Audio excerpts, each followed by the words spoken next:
ಸದಾಶಿವನಗರದ ಮನೆಗೆ ಡಿಕೆ ಶಿವಕುಮಾರ್ ವಾಪಸ್ ಆಗಿದ್ದಾರೆ. ದೆಹಲಿಯಿಂದ ಬೆಂಗಳೂರಿಗೆ ವಾಪಸ್ ಆಗಿದ್ದಾರೆ. ಡಿಕೆ ಶಿವಕುಮಾರ್ ವರಿಷ್ಠರ ಜೊತೆ ಚರ್ಚೆ ಮುಗಿಸಿ ಬೆಂಗಳೂರಿಗೆ ವಾಪಸ್ ಆಗಿದ್ದಾರೆ. ಕೆಲವೇ ನಿಮಿಷಗಳ ಮುಂಚೆ ತಮ್ಮ ನಿವಾಸ ತಲುಪಿದ್ದಾರೆ ಡಿಕೆ ಶಿವಕುಮಾರ್.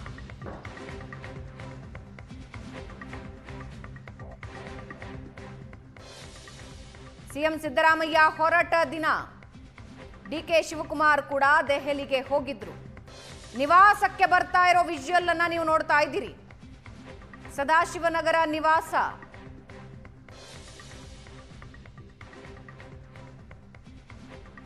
ಬಂದು ಕೈ ಬೀಸಿ ನಮಸ್ಕರಿಸಿ ವಾಪಸ್ ಹೋದ್ರು. ಮಾಧ್ಯಮಗಳ ಯಾವ ಪ್ರಶ್ನೆಗೂ ಪ್ರತಿಕ್ರಿಯೆ ಕೊಡಲಿಲ್ಲ. ಬಂದು ನಮಸ್ಕರಿಸಿ ಕೈ ಬೀಸಿ ಅಲ್ಲಿಂದ ಹೊರಟರು. ಮನೆಯ ಒಳಗೆ ಹೊರಟರು ಡಿಕೆ ಶಿವಕುಮಾರ್. ಕೆಲವೇ ನಿಮಿಷಗಳ ಮುಂಚೆ ಸದಾಶಿವನಗರದ ನಿವಾಸಕ್ಕೆ ಬಂದಿದ್ದಾರೆ. ನಿರ್ಣಾಯಕ ಚರ್ಚೆಗೆ ಹೊರಟಿದ್ದ ಡಿಕೆ ಶಿವಕುಮಾರ್ ವರಿಷ್ಠರ ಜೊತೆ ಚರ್ಚಿಸಿ ವಾಪಸ್ ಆಗಿದ್ದಾರೆ. ನಿನ್ನೆ ಮಧ್ಯಾಹ್ನದಿಂದ ಯಾವುದೇ ಪ್ರತಿಕ್ರಿಯೆ ನೀಡಿಲ್ಲ.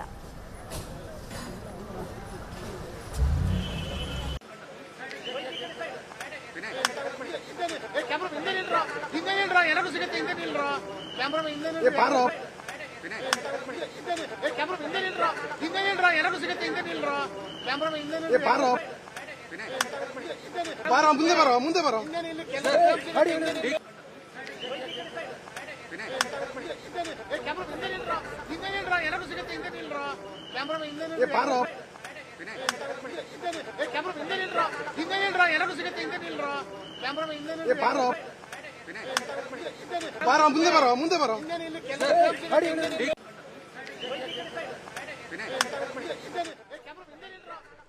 ಈ ಬಗ್ಗೆ ಇನ್ನಷ್ಟು ಮಾಹಿತಿ ನೀಡ್ತಾರೆ ಪೊಲಿಟಿಕಲ್ ಬ್ಯೂರೋ ಹೆಡ್ ಆನಂದ್ ಬೈದನ್ ಮನೆಯ ಸಂಪರ್ಕದಲ್ಲಿದ್ದಾರೆ. ಆನಂದ್, ಡಿಕೆ ಶಿವಕುಮಾರ್ ರಾಜ್ಯ ತಲುಪಿದ್ದಾಯ್ತು, ಬೆಂಗಳೂರು ನಿವಾಸ ತಲುಪಿದ್ದಾರೆ. ನಾಳಿನಿಂದ ಚುರುಕಿನ ಚಟುವಟಿಕೆಗಳು ನಡೆಯುತ್ತವೆ. ಯಾವ ರೀತಿ ಸಿದ್ಧತೆಗಳು ನಡೀತಾ ಇದೆ? ಡಿಕೆ ಬಣದಿಂದ ಏನೆಲ್ಲ ಇನ್ಫಾರ್ಮೇಶನ್ ಸಿಗ್ತಾ ಇದೆ? ಭಾವನಾ, ಈಗಾಗಲೇ ಮುಖ್ಯಮಂತ್ರಿ ಸಿದ್ದರಾಮಯ್ಯರಿಗೆ ರಾಜೀನಾಮೆ ನೀಡುವಂತೆ ಕಾಂಗ್ರೆಸ್ ಹೈಕಮಾಂಡ್ ಸೂಚನೆ ಕೊಟ್ಟಿರತಕ್ಕಂಥ ಹಿನ್ನೆಲೆ ನಾಳೆ ಮಧ್ಯಾಹ್ನ 3 ಗಂಟೆಗೆ ಮುಖ್ಯಮಂತ್ರಿಗಳು ರಾಜೀನಾಮೆ ಕೊಡ್ತಾರೆ. ಅದರ ಬೆನ್ನಲ್ಲೇ ಡಿಕೆ ಶಿವಕುಮಾರ್ ಈಗ ದೆಹಲಿಯಿಂದ ವಾಪಸ್ ಆಗಿದ್ದಾರೆ. ಆದರೆ ದೆಹಲಿಯಿಂದ ಬಂದ ನಂತರ ಯಾವುದೇ ರೀತಿಯಾಗಿರ್ತಕ್ಕಂಥ ಪ್ರತಿಕ್ರಿಯೆ ನೀಡುತ್ತಿಲ್ಲ. ನಿನ್ನೆ 10 ಗಂಟೆ 15 ನಿಮಿಷಕ್ಕೆ ದೆಹಲಿಯಲ್ಲಿ ಪ್ರತಿಕ್ರಿಯೆ ನೀಡಿದ್ದನ್ನು ಹೊರತುಪಡಿಸಿದರೆ ಎಸಿಸಿ ಕಚೇರಿಗೆ ಮುಂಚಿತ ಹೋಗುವ ಮುನ್ನ ಅವರು ನೀಡಿರ್ತಕ್ಕಂಥ ಪ್ರತಿಕ್ರಿಯೆ ಹೊರತುಪಡಿಸಿ ಇದುವರೆಗೂ ಕೂಡ ಯಾವುದೇ ರೀತಿಯಾಗಿರ್ತಕ್ಕಂಥ ಪ್ರತಿಕ್ರಿಯೆಯನ್ನ ಡಿಕೆ ಶಿವಕುಮಾರ್ ಇಲ್ಲ. ಬರೋಬ್ಬರಿ 36 ಗಂಟೆಗಳಿಂದ ಕೂಡ ಮೌನ ತಾಳಿರ್ತಕ್ಕಂಥ ಡಿಕೆ ಶಿವಕುಮಾರ್ ಮುಂದಿನ ರಾಜಕೀಯ ಬೆಳವಣಿಗೆ ಬಗ್ಗೆ ಆಗಲಿ ಅಥವಾ ಹೈಕಮಾಂಡ್ ತೆಗೆದುಕೊಂಡ ತೀರ್ಮಾನದ ಬಗ್ಗೆ ಆಗಲಿ ಯಾವುದೇ ರೀತಿಯಾಗಿರ್ತಕ್ಕಂಥ ಪ್ರತಿಕ್ರಿಯೆಗಳು ನೀಡದೆ ಮೌನಕ್ಕೆ ಶರಣಾಗಿದ್ದಾರೆ ಅಂದ್ರೂ ಕೂಡ ತಪ್ಪಾಗಲಾರದು.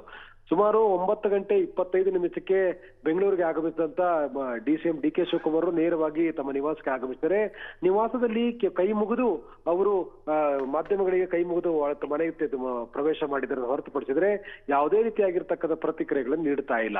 ವಿಷಯವಾಗಿಯೂ ಕೂಡ ನಾಳೆ ಡಿಕೆ ಶಿವಕುಮಾರ್ ಅವರು ನಾಳೆ ಬೆಳಿಗ್ಗೆ 9 ಗಂಟೆಗೆ ಮುಖ್ಯಮಂತ್ರಿ ನಿವಾಸದಲ್ಲಿ ಕರೆಯಲಾಗಿರ್ತಕ್ಕಂಥ ಬ್ರೇಕ್ಫಾಸ್ಟ್ ಮೀಟಿಂಗ್ ನಲ್ಲಿ ಭಾಗವಹಿಸ್ತಾರೆ. ನಂತರ ಅವರು ಅಜ್ಜಯ್ಯನ ಮಠಕ್ಕೆ ಭೇಟಿ ನೀಡ್ತಾರೆ ಅಂತಕ್ಕಂಥ ಮಾಹಿತಿಗಳು ಕೂಡ ಇದೆ. ಹಾಗಾಗಿ ನಾಳೆ ಮಧ್ಯಾಹ್ನ 3 ಗಂಟೆಗೆ ಮುಖ್ಯಮಂತ್ರಿ ಸಿದ್ದರಾಮಯ್ಯವರು ರಾಜೀನಾಮೆಯನ್ನ ನೀಡಿದ ಬಳಿಕ ಅಂತಿಮವಾಗಿ ತಮ್ಮ ಪ್ರತಿಕ್ರಿಯೆಗಳನ್ನು ವ್ಯಕ್ತಪಡಿಸತಕ್ಕಂಥ ಸಾಧ್ಯತೆಗಳು ಕೂಡ ಇದೆ. ಹಾಗಾಗಿ ಇವತ್ತು ಯಾವುದೇ ರೀತಿಯಾಗಿರ್ತಕ್ಕಂಥ ಬೆಳವಣಿಗೆ ಆಗಬಹುದು ಅನ್ನೋ ಕಾರಣಕ್ಕಾಗಿ ಯಾವುದೇ ರೀತಿಯಾಗಿರ್ತಕ್ಕಂಥ ಸೆಲೆಬ್ರೇಷನ್ ಆಗ್ಲಿ ಯಾವುದನ್ನೂ ಕೂಡ ಮಾಡದಂತೆ ತಮ್ಮ ಅಭಿಮಾನಿಗಳಿಗೆ ಬಹಳ ಸ್ಪಷ್ಟವಾಗಿ ಡಿಕೆ ಶಿವಕುಮಾರ್ ಹೇಳಿದ್ದಾರೆ. ಹಾಗಾಗಿ ನಿನ್ನೆಯಿಂದಲೂ ಕೂಡ ಒಂದು ಪಾಸಿಟಿವ್ ನ್ಯೂಸ್ ಡಿಕೆ ಶಿವಕುಮಾರ್ ಮತ್ತು ಅವರ ತಂಡ ಪಡೆದುಕೊಂಡಿದ್ರು ಕೂಡ ಅದನ್ನ ಸೆಲೆಬ್ರೇಷನ್ ಮಾಡತಕ್ಕಂಥ ಪ್ರಯತ್ನವನ್ನ ಅವರು ಮಾಡ್ತಾ ಇಲ್ಲ. ಯಾವುದೇ ರೀತಿಯಾಗಿರ್ತಕ್ಕಂಥ ಪ್ರತಿಕ್ರಿಯೆನ ಡಿಕೆ ಶಿವಕುಮಾರ್ ಆಗಲಿ ಡಿಕೆ ಸುರೇಶ್ ಆಗಲಿ ಅಥವಾ ಅವರ ಆಪ್ತ ಬಣದ ಯಾವುದೇ ನಾಯಕರು ಕೂಡ ಯಾವುದೇ ಒಂದು ಸೆಲೆಬ್ರೇಷನ್ ಆಗುವ ಹಂತದಲ್ಲಿ ಪ್ರತಿಕ್ರಿಯೆಗಳನ್ನು ನೀಡುತ್ತಾ ಇಲ್ಲ ಮತ್ತು ಮಾಧ್ಯಮಗಳಿಗೆ ಅವರು ಎದುರಾಗ್ತಾರೆ ಹೊರತು ಮಾಧ್ಯಮಗಳು ಯಾವುದೇ ರೀತಿ ಪ್ರತಿಕ್ರಿಯೆ ನೀಡದೆ ಮುಂದಕ್ಕೆ ಹೋಗ್ತಿದ್ದಾರೆ. ಯಾಕಂದ್ರೆ ನಾಳೆ ಮುಖ್ಯಮಂತ್ರಿಗಳ ತೀರ್ಮಾನದ ಬಳಿಕ ಅಂತಿಮವಾಗಿರ್ತಕ್ಕಂಥ ನಿಲುವನ್ನ ಅಂತಿಮವಾಗಿರ್ತಕ್ಕಂಥ ಪ್ರತಿಕ್ರಿಯೆಗಳನ್ನು ನೀಡಬಹುದು ಅನ್ನುವಂತ ನಿರೀಕ್ಷೆ ಇದೆ. ಹಾಗಾಗಿ ಡಿಕೆ ಶಿವಕುಮಾರ್ ನಾಳೆಯ ಭೇಟಿ ಅತ್ಯಂತ ಕುತೂಹಲ ಕಾರಣ ಆಗಿದೆ. ಬೆಳಗ್ಗೆ ಬ್ರೇಕ್ಫಾಸ್ಟ್ ಮೀಟಿಂಗ್ ನಲ್ಲಿ ಭಾಗವಹಿಸ್ತಾರೆ, ನಂತರ ಅಜ್ಜಯ್ಯನ ಮಠಕ್ಕೆ ಹೋಗ್ತಾರೆ, ನಂತರದಲ್ಲಿ ಎಸಿಸಿ ನಾಯಕರು ನಡೀತಕ್ಕಂಥ ಒಂದು ಸಭೆಯಲ್ಲೂ ಕೂಡ ಭಾಗಿಯಾಗ್ತಾರೆ. ಮುಂದಿನ ಆಡಳಿತಾತ್ಮಕ ಪ್ರಕ್ರಿಯೆಗಳಲ್ಲೂ ಕೂಡ ಡಿಕೆ ಶಿವಕುಮಾರ್ ಭಾಗಿಯಾಗುವ ಜೊತೆಗೆ ಮುಖ್ಯಮಂತ್ರಿ ಸಿದ್ದರಾಮಯ್ಯರ ಜೊತೆ ನಿಂತು ಅವರು ಮುಂದಿನ ಒಟ್ಟಾರೆ ಪ್ರಕ್ರಿಯೆಗಳಲ್ಲಿ ಭಾಗಿಯಾಗ್ತಕ್ಕಂಥದ್ದು ತೀವ್ರ ಕುತೂಹಲ ಕಾರಣವಾಗಿದೆ.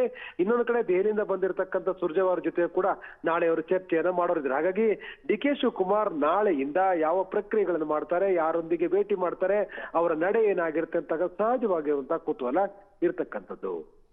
ಧನ್ಯವಾದ ಆನಂದ್.